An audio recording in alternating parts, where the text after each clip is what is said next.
Alright, I'm just going to take you through the first lesson, 10.1, which is a lot about memorizing different things. So I'm going to do my best to try and decrease the amount of memorization. If you can't follow that too well, just try and do the memorization technique. So first of all, that's the father of organic chemistry. These are some terminology definitions. So a hydrocarbon, most importantly, it has just hydrogen and carbon. So the biggest trick you'll probably get from here is if you get something like alcohol.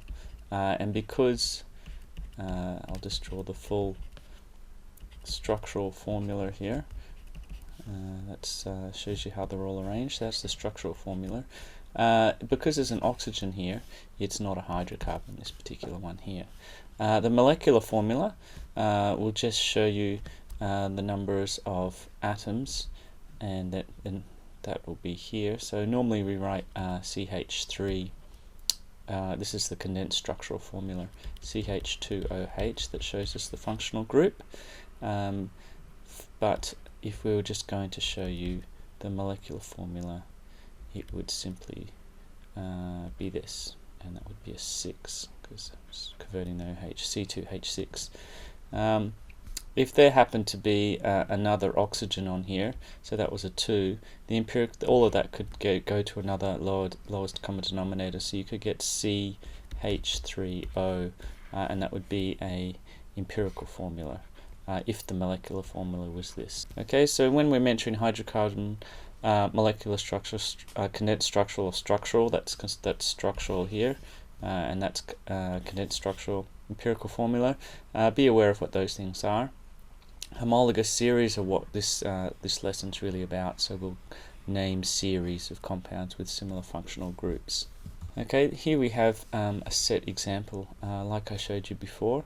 This is the first one you're going to learn. It's the alkanes. There's an example. So there's a molecular formula with the structural formula. Condensed is here, and we can divide these numbers down to smaller units, 2 and 5, smaller whole number units. So a homologous series is basically just adding an extra carbon to the chain. We'll get to that in a sec. This is probably jumping a little, but what you need to know chemically, as you increase the number, the carbon chain, you're going to get more electrons on the molecule itself. So London dispersion forces will increase, and the actual molecule itself will actually get bigger. So this all causes an increase in boiling point as you go down the chain. Further look at formulas here. We have the structural isomers. So these things have the same molecular formula as you can see here. C4, and this one has C4, and it has the same number of hydrogens, but as you can see it looks quite different, and so they're called structural isomers.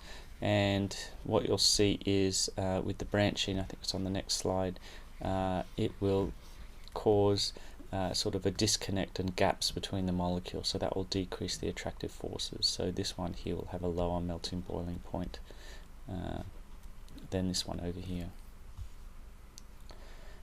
These are the functional groups that we're going to go through. We've got alcohols, aldehydes, ketones, carboxylic acids and halides, plus a few more. So you may want to watch this many times, but we certainly will need to practice this a lot in class. So the first one is the alkane. You're going to need to know all of this information here, including the formula, and I'll just show you how to work that out. If you see this on a molecule, you'll say that it has alkyl groups, and that the suffix is -ane. So we'll just have a look at what they look like. This needs to be memorized. So these are the sort of the initial structural bases that we're going to base it off, and only up to 6 for IB chemistry. So methane, ethane, propane, butane, pentane and hexane will need to be memorized. This is just quite simple, as this is the most basic. They're just simple chains. So how do we know what this formula is? How do we work that out, that CN, 2N plus 2? Well, if you go down to here and you draw a table of C's and H's, there's one C and 4 H's there. there's 2 C's and 6 H's there. There's 3 C's and 8 H's there. Now I know this might be a bit beyond some people, but if you're good at pattern recognition, you can see that for every C, what's the number of N's. You can see here, if the C is 1, then there's an extra 3, 2, there's an extra 6. So if you double the C's and then add 2, you can see that double that, add 2 is add 4, double that, add 2 is add 6, double that, add 2 is 8. So that is the pattern. Now, if you are not very good at those sort of number guessing games that people like to play, we have to guess the next number in a pattern, and you can't get to that, you will have to memorize that because that could come up in multiple choice questions. Okay, the next thing is these groups often come up as joined to other molecules. So what they do is, instead of there being a carbon there that could be chopped off, or it could be just this added as a branch onto some other molecule, so that could be an O there as well. So what we do is we just take the stem and add the ol group. So this is a methyl group. This is originally ethane, so this becomes an ethyl group. So when you see those ols, you need to be able to recognize where they've come from. So just basically going over the naming system, these are sort of a simplified way to go about it. I'll go through some specific examples. First, you find out what the longest number of C's are, and that's where you get your methane, ethane, and so forth. You then go from the end that gives you the smallest numbers, and you name each group. You haven't learnt any of the extra groups yet, you've only learnt alkanes, and that will give you a set of numbers, and you locate each group from those numbers. Now that's a bit confusing, so let's see if we can do an example. This is the simplest example we can do so far. This is 4, and this is 1, 2, 3, 4, 5, 6. So that's our longest chain, so we'll go for hexane. We have from here 1, 2, 3, the third carbon down, we have this methyl group here. Now, so we're not going to go from this end, because if we go from this end, it'll be 4. So we're trying to keep our numbers as small as possible. So we're going to go 3 methyl hexane rather than 4 methyl hexane, and certainly not going to go butane because that's shorter than this chain here. Alright, so in a similar way, we're going to add functional groups and learn more about different groups as we go. Try not to get overwhelmed. This will take a lot of practice, and it is a lot of groups to be exposed to. Okay, so the next group is the alkenes. This is the formula here, C equals 2n plus 2. Again, if I can just put the carbons out, so there's 2, 4, 3, 6, what's that? That's 4, and there's 1, 2, 3, 4, 5, 8. So you can see here, this is probably a much easier pattern. They're just doubling. And so what you have is just a doubling. So the only difference is the H is a double, so that's probably the easiest one. CnHn plus 2 is the formula. All it is a double bond, and so you add the ene on the end. So what we have here is instead of ethane, propane, butane, we have ethene, propene, butene, pentene, hexene. Alright, we'll go into reactions a little bit later. So similarly, with the UPAC rules we did before, we're trying to get the functional group with the smallest number possible, so we're going to start counting from this end rather than this end. So this particular one is 5-methyl, there's the methyl, hexene, and the most relevant functional group usually wins out, so we could have counted from this end if this was a more relevant functional group. As a general rule, as we go down, they're going to become more and more relevant. So the alkanes are very unreactive, whereas this double bond has much more reactive because it's a lot more has a lot more electron density. Having a quick look at the structural isomers now, these things will all have the same molecular formula but different structural formula. So you can see here the double bond here, that's going to be more reactive, than this one, because this one's more hidden inside the molecule, and this will certainly have a different melting boiling point to this one over here because of the branching. Moving on to alkynes now. Here we have a triple bond, which is highly reactive, so it's very rare to see these as stable compounds. So you've got ethine, propyne, butine, pentyne, hexyne. Again, there is the formula. This one's minus this time. So see if you can work that out as a pattern recognition. Pause the video. If you can't, you may have to consider memorizing that. And the functional groups are rarely come up in questions because these compounds aren't really that stable, because that is a very unstable bond. It's a very high concentration of electronegativity there. Now that we've finished up on the hydrocarbons, we're going to start introducing oxygen. We have a situation we have saturated and unsaturated. So a saturated compound doesn't have any double or triple bonds, and a unsaturated compound does have these bonds.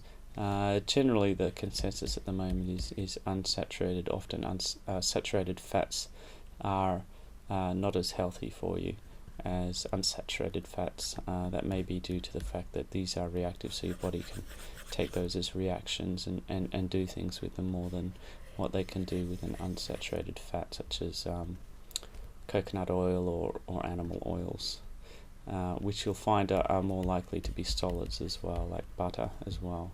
Whereas these, because they cause branching, because of their structure, they have kinks in them, that double bond, and so they don't sit as closely to each other as they would with a saturated compound. Alright, next we're going to move off hydrogen and carbon. We're not adding oxygen, sorry, that's next. We're doing halogens here, so that could be a fluorocarbon, a chlorohydrocarbon, a bromohydrocarbon, an iodohydrocarbon. So it's a halogenoalkane is what we call these things, and this is what it could look like. So you can see that these are the various isomers. So this particular group could be in all sorts of different positions. So you need to be aware, if you see a molecular formula, that it could be drawn in this way, and these are how we name them with the UPAC rules. This will become important also with alcohols. If the functional group, in this case it's the halogen, it could be an alcohol, if the binding of that carbon has 2 carbons joined to it, it's secondary. If it has 3 carbons bound to the carbon that's joined to the halogen, it's a tertiary. This one, if it's bound to 1 or if it's bound to none, it is called a primary halogenoalkane. These are important because these things will react differently due to shielding effects and exposure, how well things can get in there and react. Next we have the alcohols. Very important, these ones come up quite a bit, so make sure you know how to say, explain a compound. So compounds with these alcohol groups, they're hydroxyl groups, so this is a hydroxyl group. We just throw an ol on the end of those, so ethanol, methanol, ethanol, propanol. You can put the 1 in front, you can write 1 propanol, but it fits neater there, so that's the preferred way to do it. Propan 1 ol. Also be aware that there is a carbon, that there is a carbon, and that there is a carbon. There's no carbon there, so that's another way that they're commonly written. Just a few more examples here, and have a look at these skeletal formulas. Just be aware there's a carbon here, here, here, and here. As I mentioned before, the halogenoalkanes, this are tertiary, 1, 2, 3, this is a secondary, and this is a primary. This actually have 0 if you had a carbon here with 1, so both of those, this and this are primary alcohols. Next we move to the ethers and the esters. If I just jump to the esters, I find these two the most difficult to remember, thanks to a student ethers. Where's the esters? Esters. Here we go. The ester, the word ester, it kind of has this thing popping out of it, and so that's how we remember the esters as this oxygen popping out of it.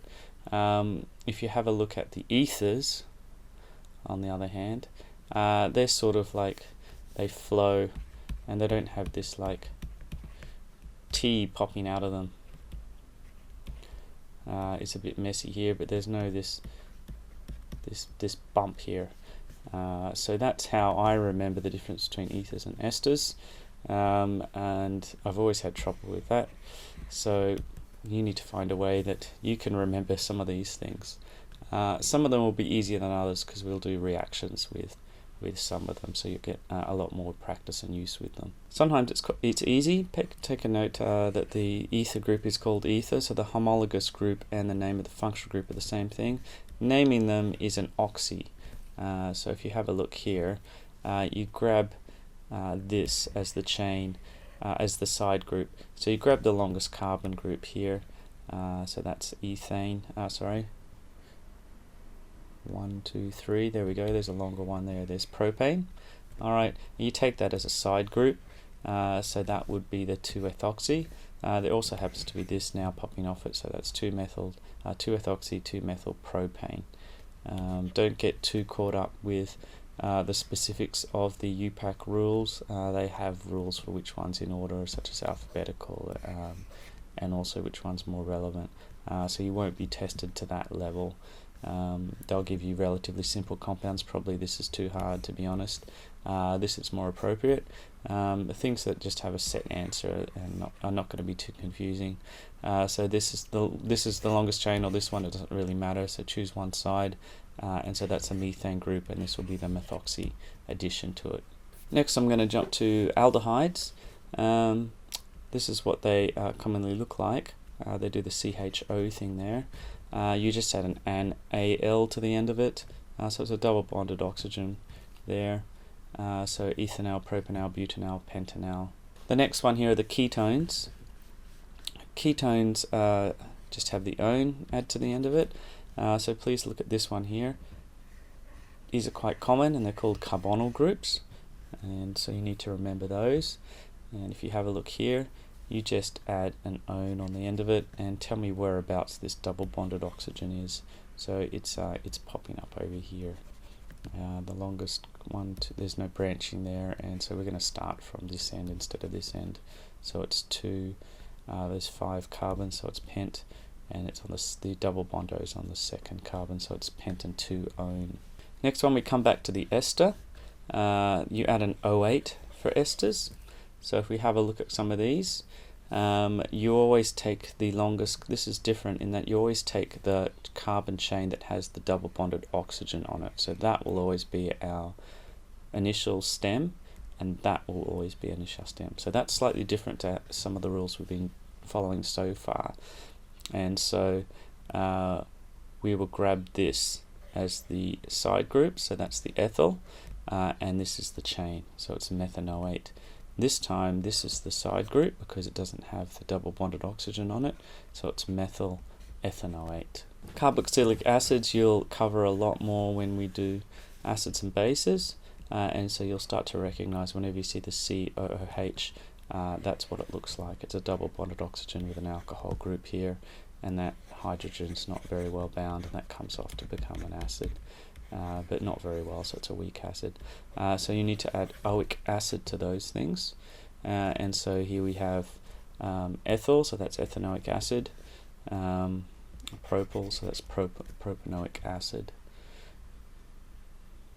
and there's just a written another written example of the UPAC rules for the carboxylic acids. Alright, we're over halfway now, and you probably feel like dying. These are amines.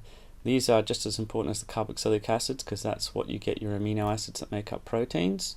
And so you will have usually one end as a carboxylic acid and the other end as an amine. And these ones form weak bases and sometimes can grab that hydrogen. So there's all sorts of unique properties that you'll deal with when you do biochemistry or when you do biology.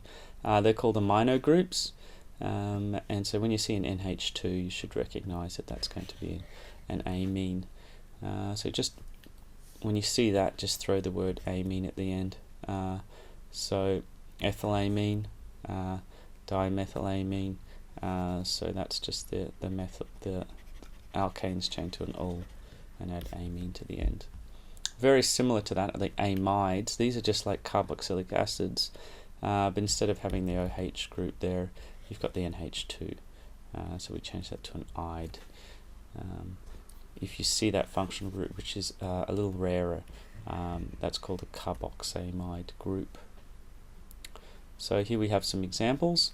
This N here is to distinguish that the phenyl group is coming off of the N, and so this one here is propanamide. So this pro, even though it's 3, and this one's 6 or 5 or whatever the group is, this is a phenyl group, that still gets the priority because it's got the double bonded oxygen, and the N is to indicate that there's other stuff coming up over here, even though it's longer. Alright, so there's examples of how to name amides. Onto nitriles. This is called a cyano group, and so there's a triple bonded nitrogen on there on the end. So here's an example: longest group, butane nitrile. So just add the word nitrile literally to the alkane stem.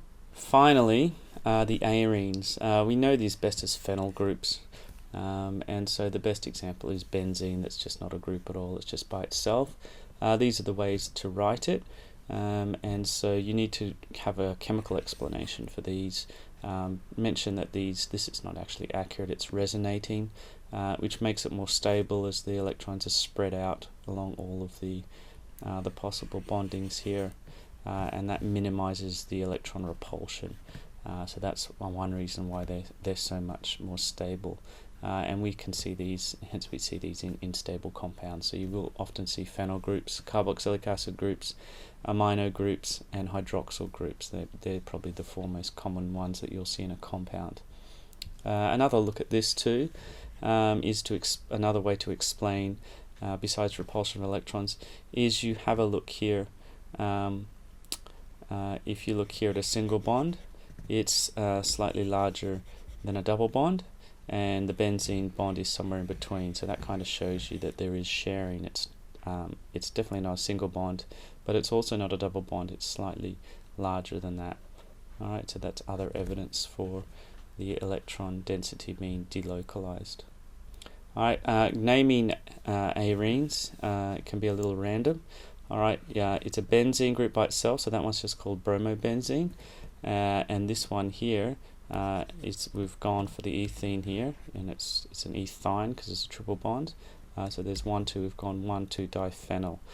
You're best just recognizing the main sort of differences, and then that should cover you for any sort of similar compounds that may come up. Finally, you will have to analyze these compounds and have a look at which ones have higher or lower melting points and which ones are more soluble. So for soluble, you're just looking for things that look like H2O, so they just need to be polar and small, and so you can see that this one's smaller than this one, so it's more soluble. They're both fairly small, and they have these polar groups here. Alright, the volatility with these, you'll have to have a careful analysis. That will have hydrogen bonding on it. Everything has London dispersion, and so these have very similar instances, but this is a slightly bigger compound with a longer chain, so that's more London dispersion forces, so you'd expect the boiling point to be slightly higher, which it is. Okay, so you need to analyze these compounds for volatility and solubility. And lastly, just having a look at the chains again. Here are some specific examples. These two compounds don't interact very well because of London dispersion. These are larger compounds, these ones, but this one's got branching, so there's a lot more gaps. So this one's got the higher melting boiling point due to the extra London dispersion that's going on. And that's it.